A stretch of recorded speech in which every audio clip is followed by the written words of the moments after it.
Please can we be seated? We're about to get into our last ministerial panel discussion before that cocktail party. So we don't want to hold you back for too long. Otherwise, you're going to be late for the party. Can we please settle down, take our seats as we're about to begin with our panel discussion. Thank you very much.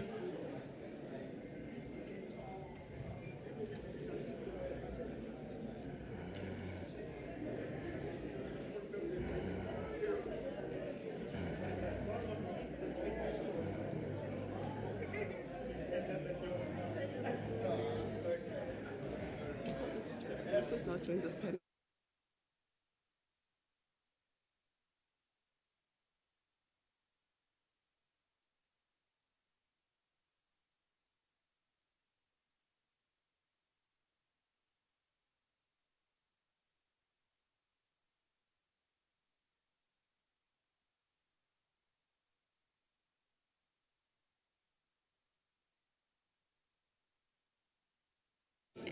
One, two. All right, ladies and gentlemen, I think we should get straight into our panel discussion. Thank you so much. Welcome to the last ministerial panel discussion on strategic infrastructure planning, building integrated, resilient, and future-ready economies. As we know, across Africa, infrastructure is, in fact, it remains one of the continent's greatest opportunities for economic transformation, but there are challenges that we're facing, and the challenge is not only simply just identifying infrastructure needs, it's also developing integrated, well-prepared, and bankable projects that can be financed and delivered efficiently, and that's going to require stronger coordination across government, improved data and forecasting, better project preparation, and long-term investment strategies that align national priorities with regional developmental objectives. So hopefully in this discussion, we can explore how Africa can transform infrastructure planning into successful project delivery. So please help me welcome our panelists this afternoon, the Honorable Deputy Minister in the Presidency responsible for planning, monitoring, and evaluation, Siso Mohari. Please can you join us on stage? Can we also welcome the Honorable Minister of Public Works and Transport in the Kingdom of Eswatini, Chief Ndluhlanza Ndwandwe. Minister, thank you so much for joining us as well. My other panelists are the Executive Deputy Mayor in Johannesburg, Loiso Masuku. Please join us on stage. We also have Dale Pedro, the Chief Operating Officer and Director at Delta Scan. Can we clap for Dale as well? And finally, Botumelo Mashile, Head of Infrastructure Services at National Treasury South Africa. Is Botumelo here with us?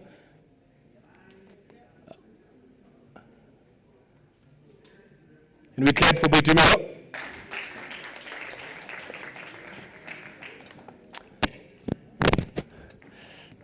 Thank you so much, lady and gentlemen, for joining us for this discussion. And I will start with you, the Deputy Minister in the Presidency. I know that we've got time pressures. You're going to have to leave soon, so I'll give you an opportunity to make your introductory remarks, and then we'll finish off the conversation with the other panelists. Thanks very much, Clement, and to my fellow panelists, colleagues.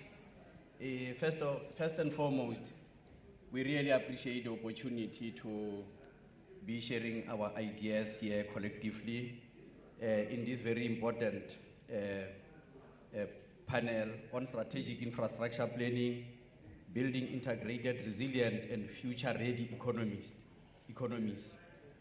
We gather at a critical moment in our nation and continent as we champion infrastructure investment and development to accelerate industrialization, regional trade integration, to improve quality of life of our people.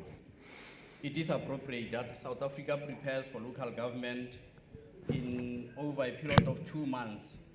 I think SIDSSA26 focus on shaping the future on municipal infrastructure. So we are quite happy that local governments sphere closest to the people. It is where promise of constitution become visible or fail to become visible in the everyday experiences of communities. We therefore must be clear, infrastructure investment without institutional capability will not deliver sustainable development. A road, a water treatment plant, a clinic or a school only delivers lasting value of the institution responsible has the capability and resources to operate, maintain, and renew it. Infrastructure is not ultimately about concrete pipes, cables, and construction sites. It's about people. A water treatment plant is successful when it provides communities with safe and reliable water. A clinic succeeds when healthcare workers can serve patients in a facility with dependable water, sanitation, electricity, and digital connectivity. When government plans new settlement, it must plan complete communities, integrating housing with water, sanitation, electricity, transport, schools, clinics, ECD centers, digital connectivity, waste services, and economic opportunities. South Africa doesn't suffer from any absence of plans. We like to assert we have the National Development Plan, we have the medium-term development plan, which is a medium 5-year plan. There's a National Infrastructure Plan 2050. We also have National Spatial Development Framework and Industrial Development Strategy, strategic integrated projects, provincial strategies, and municipal integrated development plans. With that, we believe that our challenge is to ensure that these plans converge around the same places, priorities, budgets, and implementation timetables. So our Department of Planning plays a key role in maintaining a golden thread from national policy to provincial and municipal plans, from plans to budget, from budgets to projects, and from projects to measurable improvement in the people's lives. This is the work of a capable developmental state, a state that plans with purpose, coordinates its institutions, mobilizes society, and follows through until results are achieved. And we believe that integrated planning must be grounded in reliable information. Government must know where people live, where economic activity is growing, where infrastructure is failing, and where communities remain disconnected from opportunities. This is why one of the DPME key initiatives is the implementation of the Geospatial Information Management Strategy. Through this strategy, we seek to institutionalize the use of geospatial information across all spheres of government. We are embedding spatial analysis into national, provincial, and local sphere of government. So at the core of this strategy, Geo-information spatial framework is not simply a technology project. It is about transforming how government plans and how government makes decisions. It enables us to consider housing, water, sanitation, electricity, transport, schools, clinics, and economic activity within the same spatial environment. It can show whether departments are planning for the same population projections, whether infrastructure investments reinforce one another, and whether public expenditure is beginning to dismantle or unintentionally perpetuating the spatial inequalities of our past. In this way, data becomes an instrument of transformation, accountability, and more responsive government. Moderator, evidence from our biannual assessment of government implementation of midterm. Biannual, we have an opportunity to report to Cabinet twice in a year, where we make 6-monthly assessment of government performance. So this evidence shows that progress from phase 2 of Operation Vulindlela shows that there is important progress being made in South Africa infrastructure program. However, strengthening of coordination and integration of our work still remains very critical. So with all the over 1 trillion for public infrastructure over the medium-term expenditure framework, the Infrastructure Fund has approved 26 blended finance projects. So the Infrastructure Fund has approved 26 blended projects, And the budget facility for infrastructure has approved 10 major projects valued at over 37 billion for implementation. These are significant commitments. However, we must not confuse the size of project pipeline with development impact. The success of infrastructure reforms must be measured by the extent to which the pipeline translates into actual investment, functioning infrastructure, decent job, productive capacity, better services, and inclusive economic growth. Issues around bankable projects has been sufficiently canvassed today. Various speakers has really emphasized on this, and also environmental approvals and community consultations are not obstacles, but are investment in reducing risk and preventing failure. Government must lead development planning. There's no doubt about that, about the matter. The democratic state must establish priorities, protect the national interest, and ensure that the poor and historically marginalized communities are not left behind. But government cannot finance and deliver the country's infrastructure requirements alone.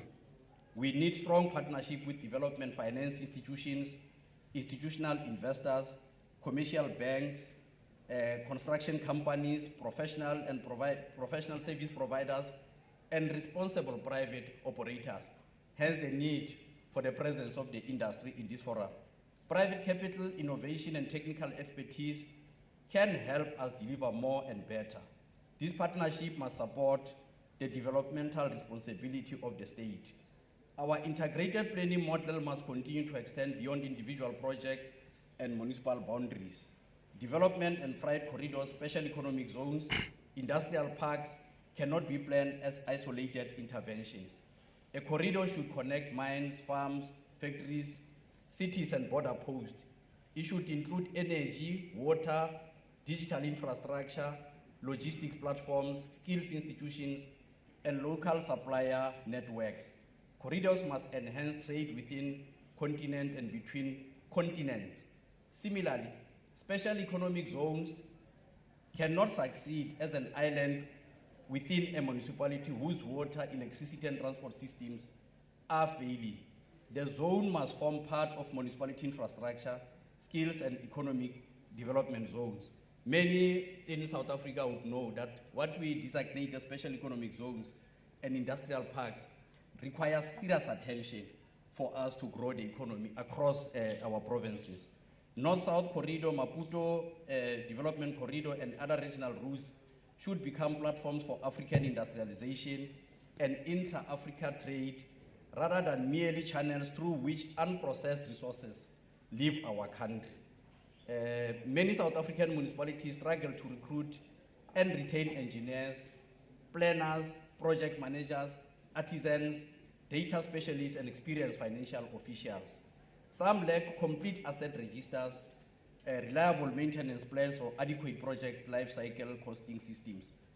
Others depend heavily on consultants without retaining sufficient internal capability to manage contracts and operate and to complete the completed infrastructure. This is not an indictment of the many committed municipal officials serving under difficult conditions. It is an acknowledgement that infrastructure cannot be sustained by commitment alone. Municipalities require technically capable institutions, stable leadership, credible system, and appropriately skilled people. Therefore, national support must be coordinated and differentiated according to municipal circumstances.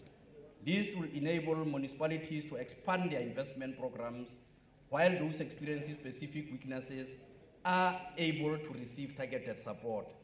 Infrastructure investment must also develop next generation of African infrastructure professionals.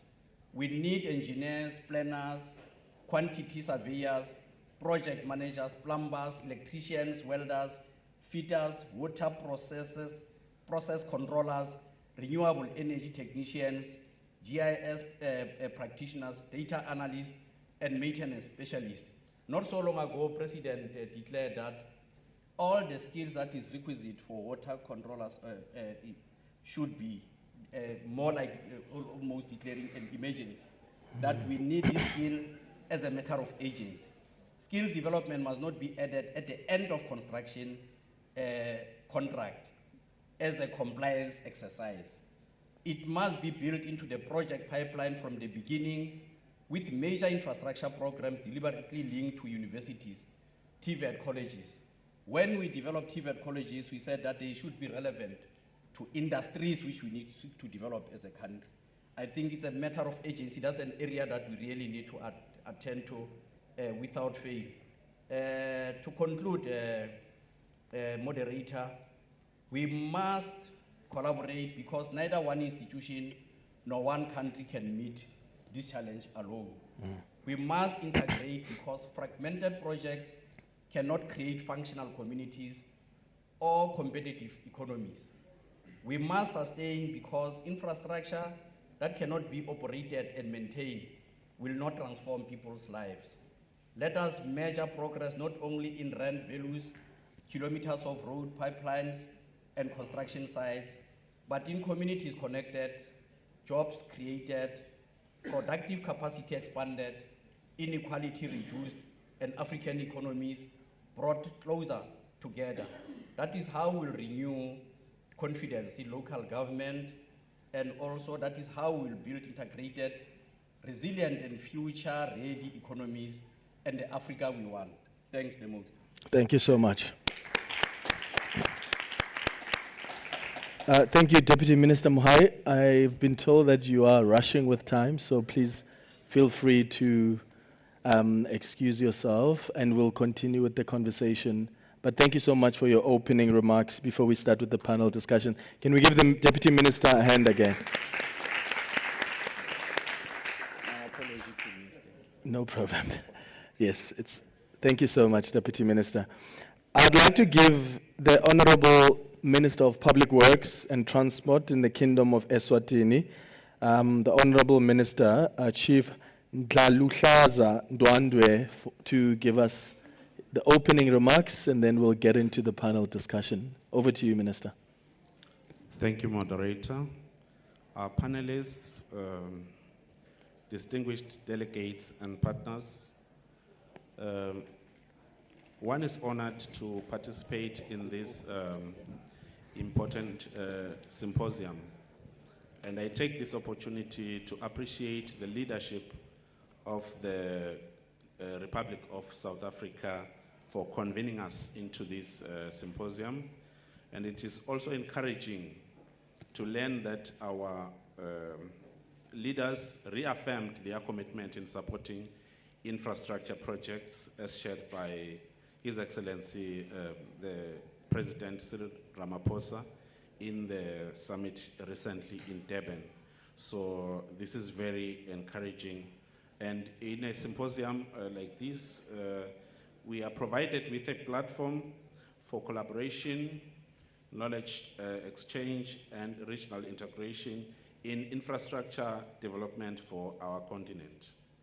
Now, for Eswatini, the challenge and opportunity, which is the same case with many of our African countries, lie in building bankable, integrated, and future-ready infrastructure projects that not only meet immediate national needs, but also align with continental priorities and global sustainability goals.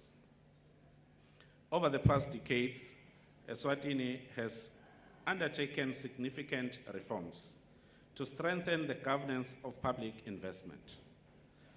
A cornerstone of this transformation has been the integration of capital project management and budgeting into the integrated financial management information system. This reform enforces the public investment management guidelines of 2024, ensuring that no project enters the pipeline without passing rigorous due diligence and quality gates. The milestones that we seek to achieve with this include standardized project concept notes with transparent scoring, ensuring alignment with National Development Plan and Sustainable Development Goals. Secondly, financial thresholds and appraisal routing, distinguishing small and large projects with mandatory feasibility studies for complex undertakings. Thirdly, the multi-criteria appraisal, and that involves climate resilience screening and embedded sustainability into project design. The other milestone would be the prioritization and ranking mechanisms, enabling government to balance ambition with fiscal responsibility while maintaining a pipeline of selected but unfunded projects. And lastly, quarterly monitoring, readiness checklists, completion reports, and post-evaluations, which strengthen accountability and ensure lessons learned inform future planning. These reforms will transform Eswatini's infrastructure management into a results-based, internationally benchmarked system, enhancing transparency, efficiency, and investor confidence. Eswatini infrastructure vision is not limited to national boundaries. The country is actively pursuing regional integration projects that unlock trade corridors and enhance connectivity. And this is important for landlocked countries like Eswatini. It is important that it has links to neighboring countries for purposes of trade and all related. So such projects include the Eswatini Rail Link project, a railway line that links South Africa from Lothe through Eswatini into Mozambique, covering a distance of 301 kilometers. This project has undergone all the necessary studies and it is ready for financing. So the only exercise being undertaken now is the resettlements to clear the servitude. And that talks to another point altogether, which is that of policies, country policies. Land policies are very important. We need to plan how we do our settlements. So in this case, to clear the servitude, we need to remove homesteads that are along the servitude where this line is supposed to be constructed. So that also takes into account that for us to succeed in our infrastructure development, our land policies are always key. We also have the Sipofane-Nesaleche border road. So this is a 100-kilometer road that links Eswatini to South Africa in the south. And then we have Lomahasha, Namacha transboundary water projects. So this is a project that provides clean water for Eswatini and the Republic of Mozambique.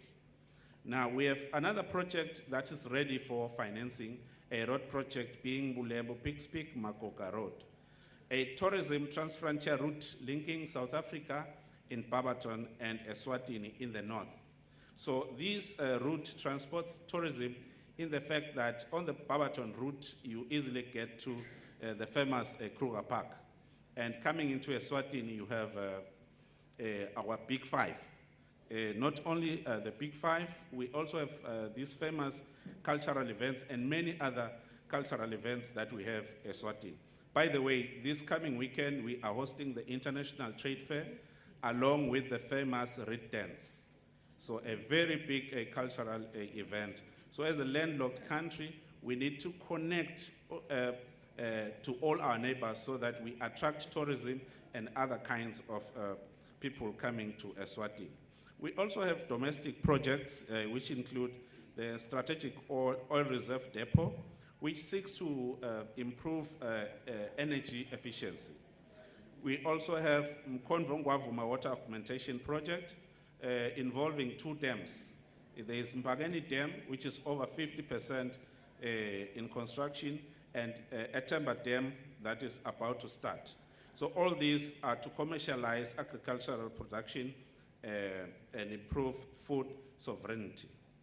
There is another project being the institutional housing, which is aimed at improving living conditions within the cities. All these projects that I mentioned are projects that involve government. I've not mentioned projects that are within the private sector. So for Eswatini, there's a lot to learn from the South African experience with Infrastructure South Africa, where the public and private sector would come together in their development initiatives. Because we do have some. We have the expansion of Mhlume and Ilovo sugar mills, which are also multi-million projects. We have also other projects that are being done under the energy sector. So they can be consolidated to give the big picture. It is important to recognize key development partners, including the African Development Bank, World Bank, and DBSA, for funding some of these infrastructure projects I've just mentioned.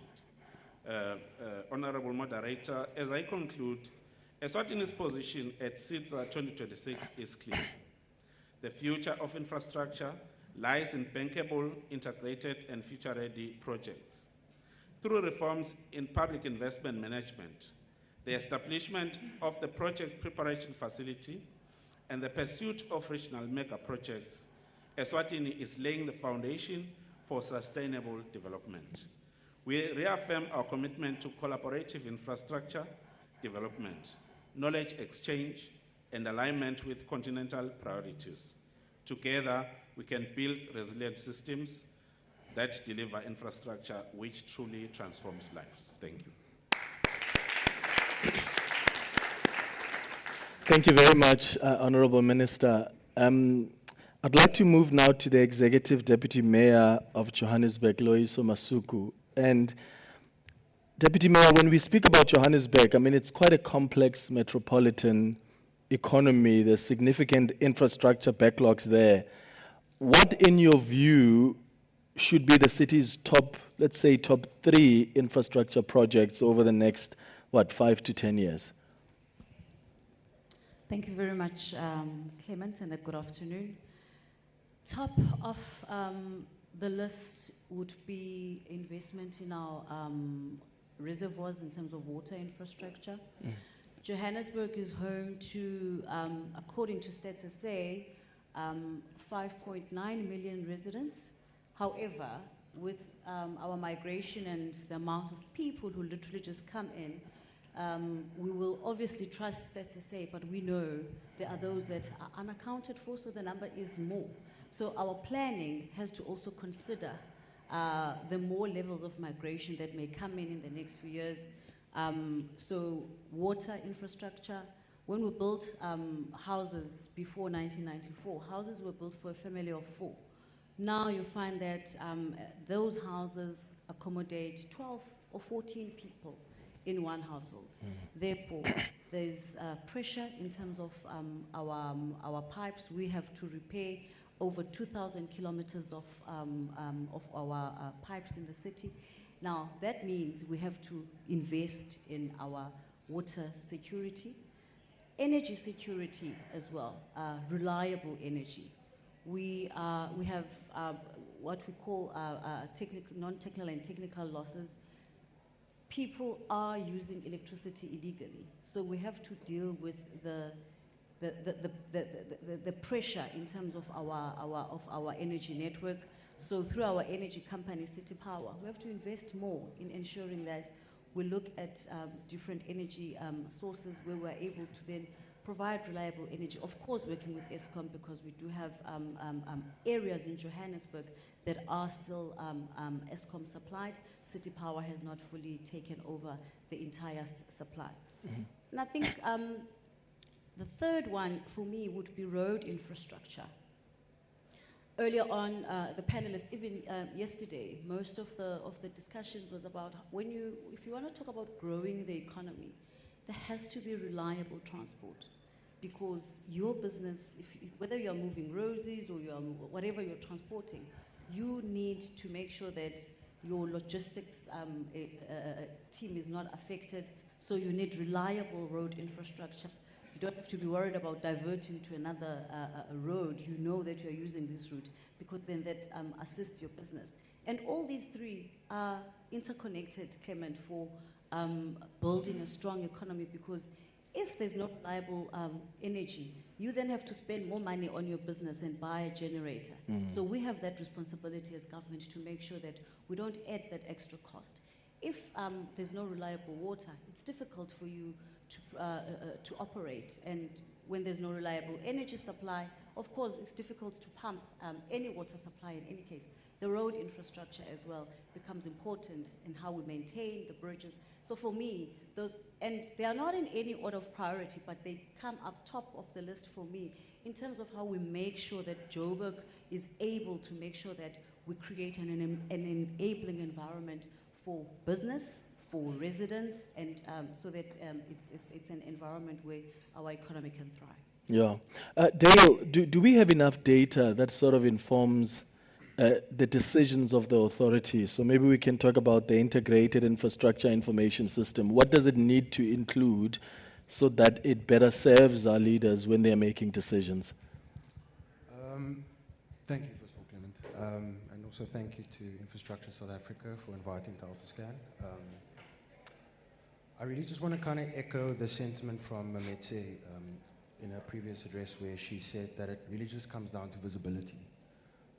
If you're in a position where you need to take custodianship of public funds, having better technical visibility on what the actual condition of the environment you're dealing with, you're going to make a lot more effective decisions. Mm-hmm.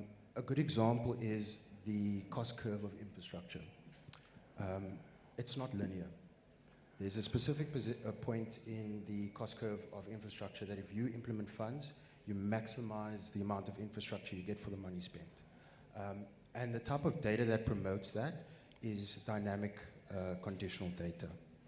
Mm-hmm. Promoting digitally enhanced condition assessments just provides technical information to professionals who need to deal with this type of infrastructure to make better professional judgments at the end of the day. So the type of data that we've provided to the industry recently is remote sensing data such as laser scanning, drone data as well that supports the GIS initiatives that have been also discussed. So overall, it's also just for the industry to start adopting a greater understanding of a digital ecosystem that's going to support making those type of decisions and being better custodians of public funds to invest in infrastructure. Mm. Thank you. So, Boitumelo, we know about the fiscal challenges, obviously, that we have in this country. But as Treasury, what types of infrastructure investments do you think have the greatest potential to just see economic growth, but also productivity, and we see jobs being created as well? Thanks for the question, and good afternoon, everyone. So, I mean, look, we all know about the importance of infrastructure. Unfortunately, everyone is faced with constraints. The fiscus itself is constrained, municipalities are constrained, SOEs are constrained, and so on and so forth. Mm-hmm. Now, what is important is we need to understand who delivers infrastructure in this country. When you look at the 1 trillion rand that we keep talking about, top is that SOCs, or public entities in general, are the ones that are delivering infrastructure. So you look at Transnet, you look at Eskom, you look at PRASA, and so on, right? So that's the first line. The second line is municipalities, actually the subnational sphere. So that's municipalities and provinces, and you have national, which does not really deliver infrastructure, and last you have PPPs. What that tells us, at least, is that we need to be fixing our SOEs to deal with economic infrastructure that we should be delivering. And when you look at the work of the Operation Vulindlela, when you look at the unlocking of balance sheets of some of the SOEs, the intention is to really bring in the private sector to ensure that we can still deliver infrastructure, even if we don't have the funding that we need, even if we don't have some of the skills and expertise that we require. So that, I think, is the one thing that we need to be focusing on. Of course, South Africa is a highly unequal society. So you can't just focus on economic infrastructure and not think about the living standards, the quality of life that people are living, and so on and so forth. And this is where social infrastructure then becomes important. When I think about the education sector, when I think about the health sector, we also need to be pumping a lot more money into that sector. Now, some people may argue that that's an area where you don't have predictable, well, firstly, you don't have a revenue stream. Secondly, you don't have predictable cash flows. And from a treasury perspective, we think that that's not necessarily the issue. The amount of money that we are pumping through conditional grants do create some kind of a revenue stream that we can leverage for purposes of raising finance through the budget facility for infrastructure. I mean, in December alone, we raised something like 12 billion rands to support economic and social infrastructure. We are looking into innovative funding instruments as well as mechanisms of ensuring that the pension funds, the institutional investors, asset managers, insurers, and so on and so forth can get a way of bringing their money into some of the public infrastructure projects. All that we have to do is to look into instruments that can be created for channeling those funds into the specific infrastructure projects. Deputy Mayor, I want to talk about coordination now because the Johannesburg's infrastructure ecosystem involves quite a lot. So you're dealing with a municipality, there's the provincial government, there's the national government, the state-owned entities, there are private companies as well. So where do you think coordination is working well and where is it breaking down? Thanks, Clement. Look, for example, this symposium, how it has been arranged for me is actually an example of how coordination should be. You've got national government here, you've got provincial government, you've got the municipalities at a local level. So the intergovernmental relations framework that exists should actually be institutionalized. Earlier today, a minister spoke about the district development model, which is it's a framework that was put in at 2019. Cabinet approved it, particularly for making sure that we plan together. But where I think, because your question speaks about where do you think it's the institutionalization of the district development model, so that when when you're a municipality, we've got what you call the IDP, Integrated Development Plan, where Minister of Human Settlements was speaking about it, saying how many of you go to your communities and listen and input into your IDP, so that a municipality plans with you, appreciating and understanding what is a priority for you as a resident. Now, the IDP should actually be the single source document that actually guides how we plan. More often, you will find that National Treasury will allocate money to provincial agencies or to the provincial government.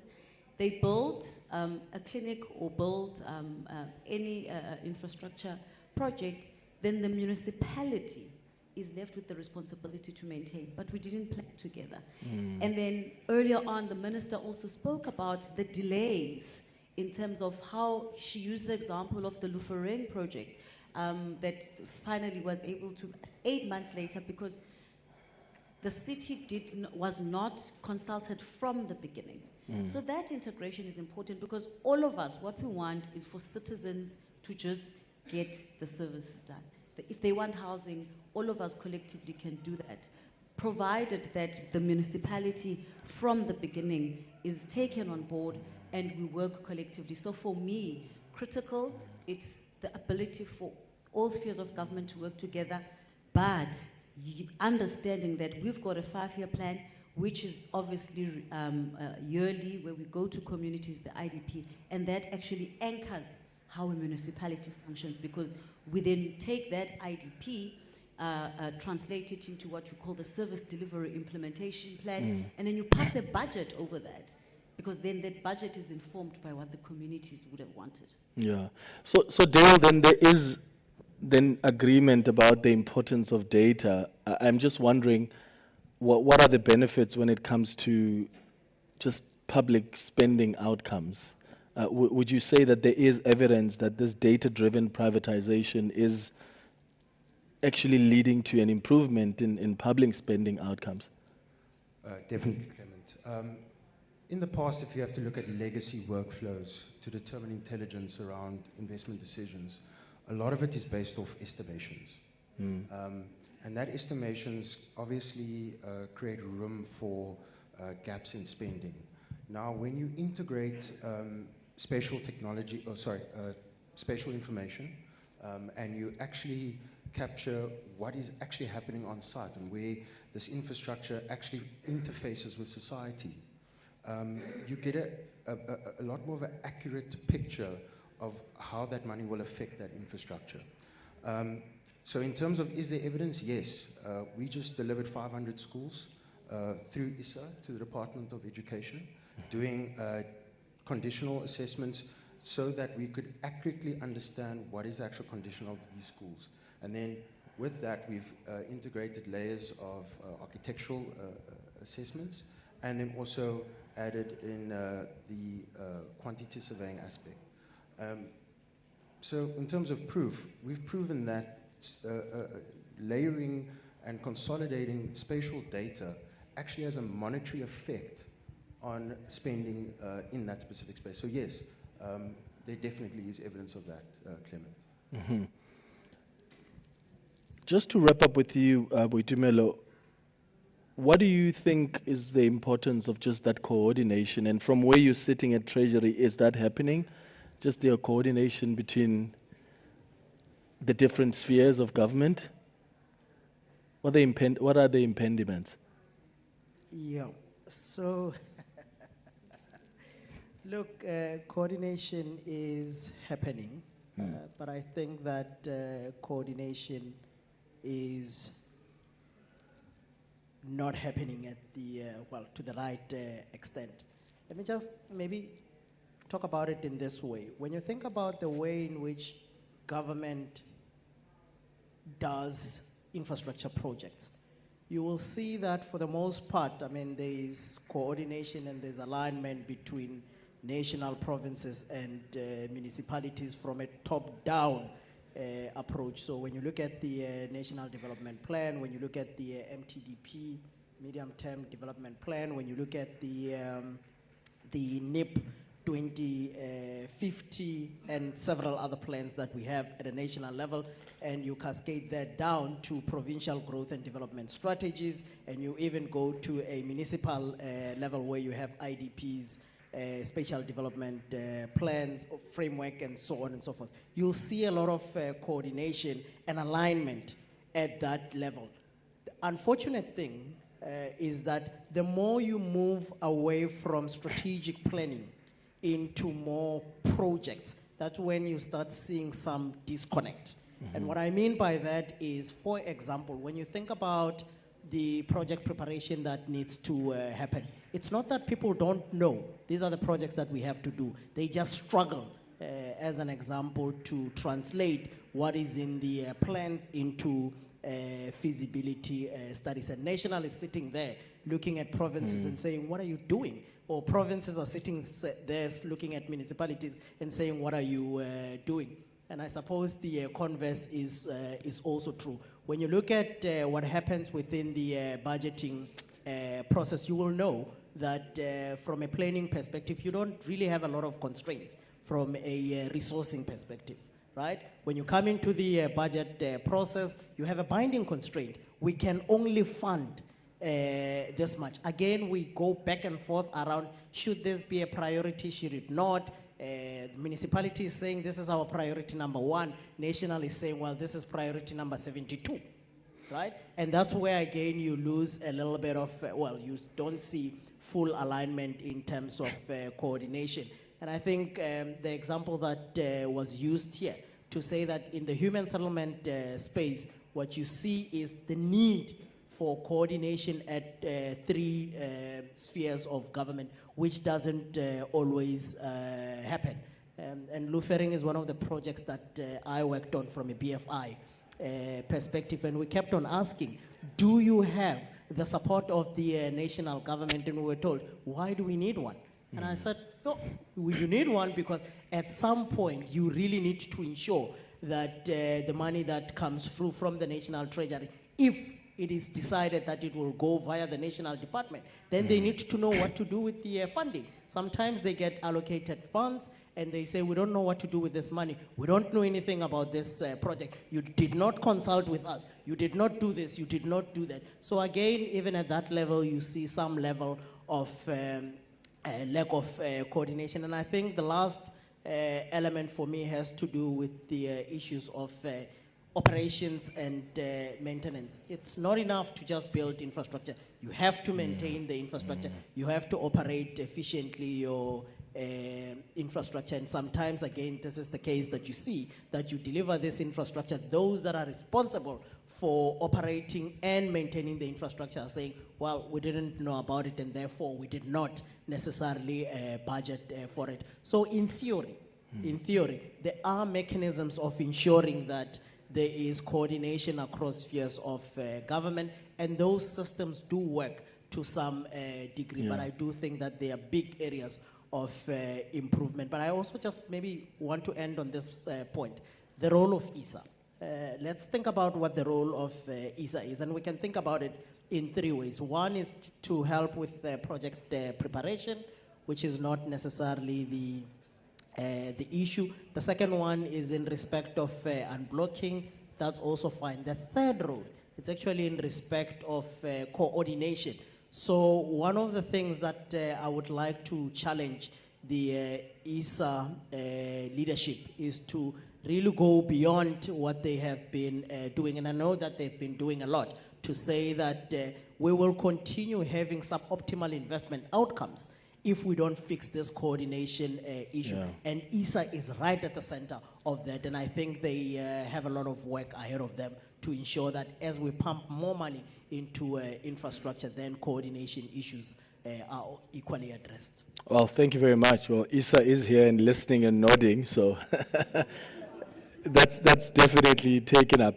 Ladies and gentlemen, I want to give you an opportunity if you've got some inputs. We've got a couple of minutes left. If you've got a question for any of the panelists, anything that piqued your interest, any inputs, just please raise your hand. There's a roving mic. Tell us your name, the organization you represent, and you can share your input or question if you have one. Anyone? Going once? Going twice? Oh, over there at the back. Hi, everyone. My name is Priscilla Babo from Nedbank. I thought I'd just take this opportunity, seeing that we have a Treasury official over there.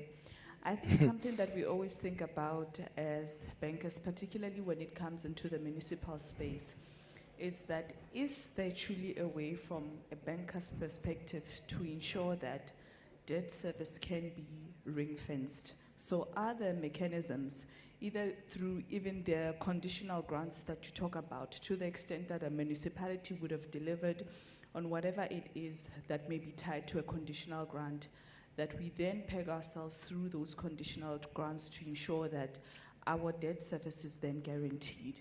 Because I think what we're ultimately also trying to move away is from the expectations that there will always be government guarantees into the projects that we fund. So if we're not going to look to guarantees, is there then actually a mechanism to ensure as bankers that we then can ultimately be serviced from the allocations that would actually be coming from government into these municipalities?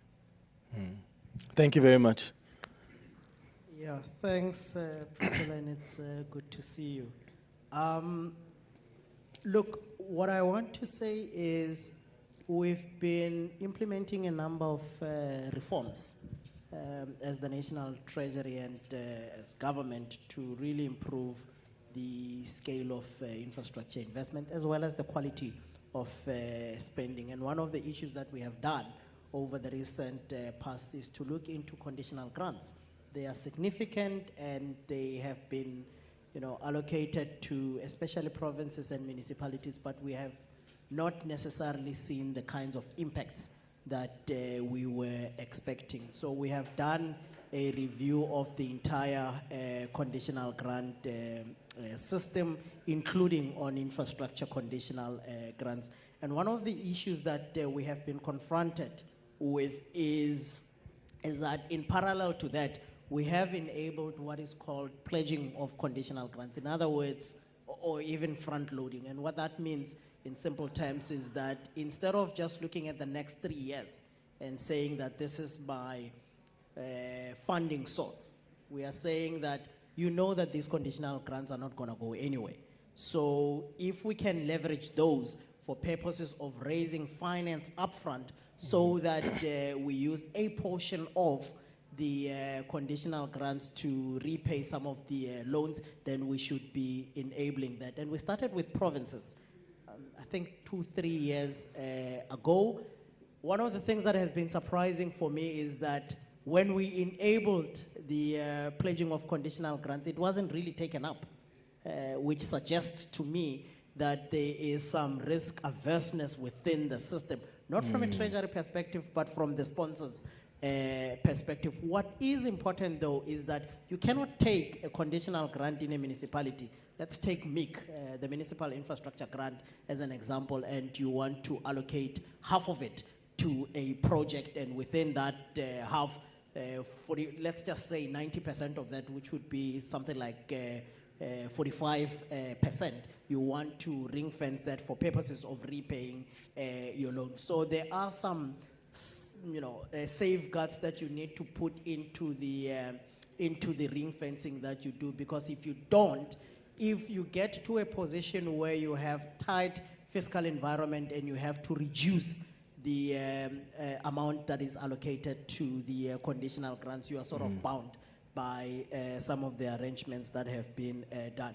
What I do want to say is that we've been meeting with a number of lenders and financiers, and what has been good is that they've been giving us ideas around what they think is possible. So, Priscilla, if Nedbank also has ideas around what we could be doing better, we are most open to having that discussion with you. The long and short of it is that we want more and more private sector participation in financing and in implementation of infrastructure, period. Thank you. Can we get the last one over there? Thank you. My name is Ndiwo from Chinaki Consulting. Deputy Mayor, maybe you, on behalf of other metros, you can help us. What we find as investors or also consultants who work in this space is that more and more cities are struggling to do the basic things that they're supposed to do. I mean, if you look at Johannesburg, which is most probably the biggest city in the continent, basic things, making sure that the rubbish is being picked, the water is being maintained, electricity, simple bylaw enforcement, that are very critical for the value of the property of the investor, and also for the bankability of mainly student accommodation and a number of these projects. But you don't see this only in Johannesburg.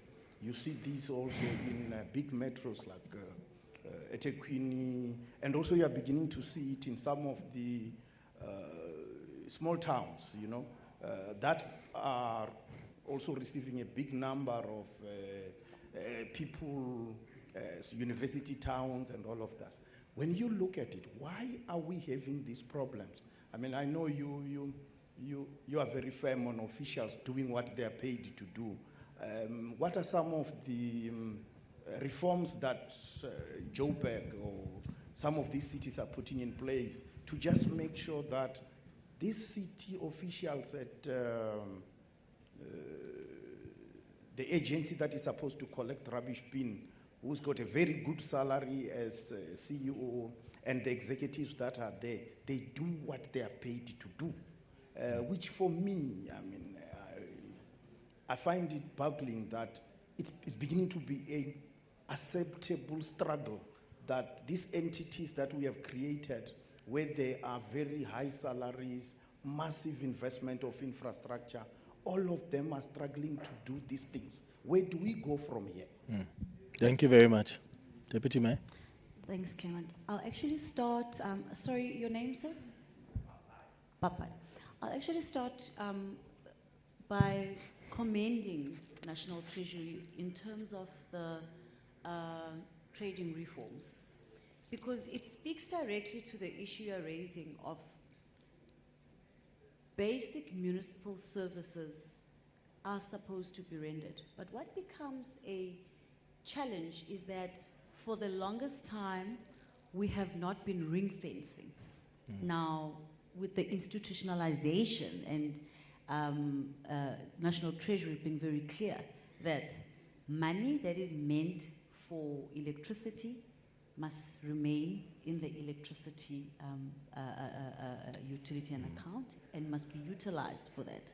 If you go and get a loan facility, for an example, we got a loan facility from the German bank KfW. It's ring-fenced purely for electricity, nothing else. It is going to be utilized, Clement, only by City Power. So we can't use it for anything else. From the 1st of July, we started with that. In September, we're starting with Joburg Water. We're ring-fencing. Whatever Joburg Water collects will remain at Joburg Water, because it must be money that Joburg Water utilizes. And then when we get any facility to assist us to make sure that we repair our infrastructure, that money must be used for that. So it speaks directly to what you've identified, that ring fencing becomes critical, because then money goes and is spent precisely for what it is meant for. But then there's a second layer to it that you're raising. Remember, in a municipality, of course, you've got political principles, but you've got the administrators that you're speaking about. Now, we have to be firm in government. Consequence management can't just be something that we speak about. It has to be implemented.